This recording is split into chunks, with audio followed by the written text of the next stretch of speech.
Some of you may have heard David Allen talk about the reticular formation. And the reticular formation is a little bit of brain science here. The reticular formation is the bit of the brain. It's in the base of the brain, right by where at the top of your neck, and where the and what this reticular formation is all about is it filters information, and it does this unconsciously. You don't think about it, but it automatically filters the information coming at you. And the reason this is or how they found out about it is because they were interested in the question, how can it be that people in very loud environments with lots of input, right? TV's blaring, neighbors are shouting, cars are driving by, whatever. In that environment, people can be asleep, but then when their baby cries in the next room, they wake up, right? And so they thought there must be something going on here. Through some research, they found out there was this thing called the reticular formation.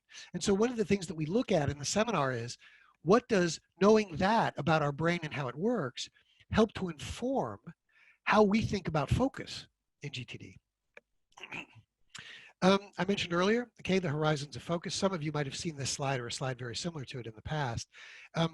The horizons of focus model, again, it's funny because if you get David Allen talking about the evolution of getting things done, one of the things that he talks about is that his appreciation of the fact that this model, or that's not the way to put it, his appreciation of the fact that perspective was important came a bit later in his evolution of GTD. And those of you who know his work may know that he basically worked on the methodology by coaching and consulting and doing seminars for 25 years before he wrote his first book, right? So the first book is the result of all of that time and all of that thinking and all of that experience.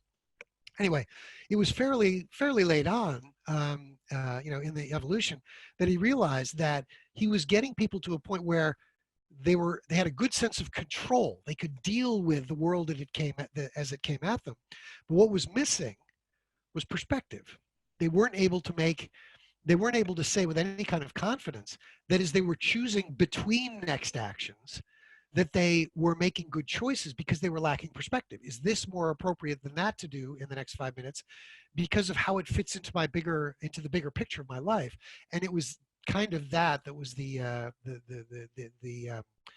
seminal moment for this model, for the horizons of focus.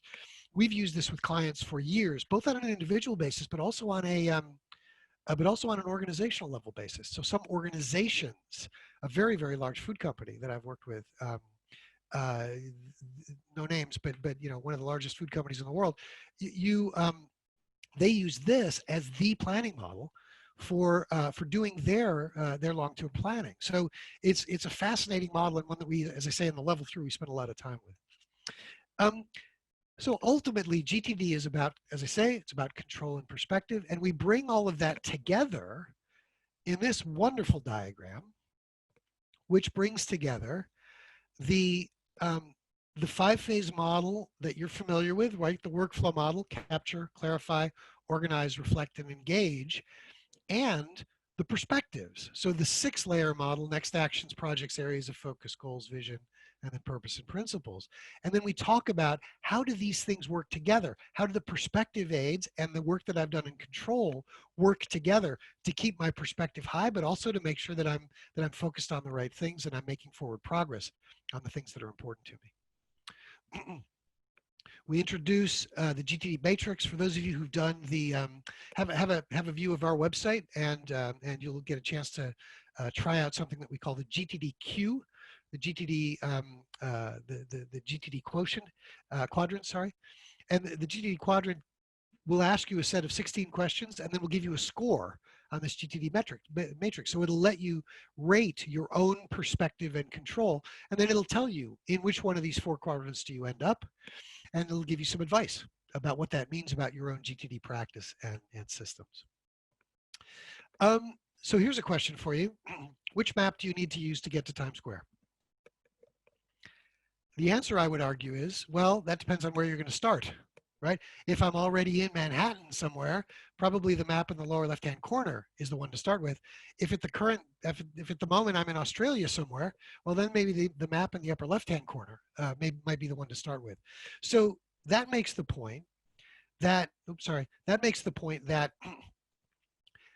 what we want to be reminded about and the things that we're going to be using in support of being productive at any given time will vary. And we talk about this a lot in the level 3 seminar. How can I be sure that I'm interacting with the system that I've got in the most effective way?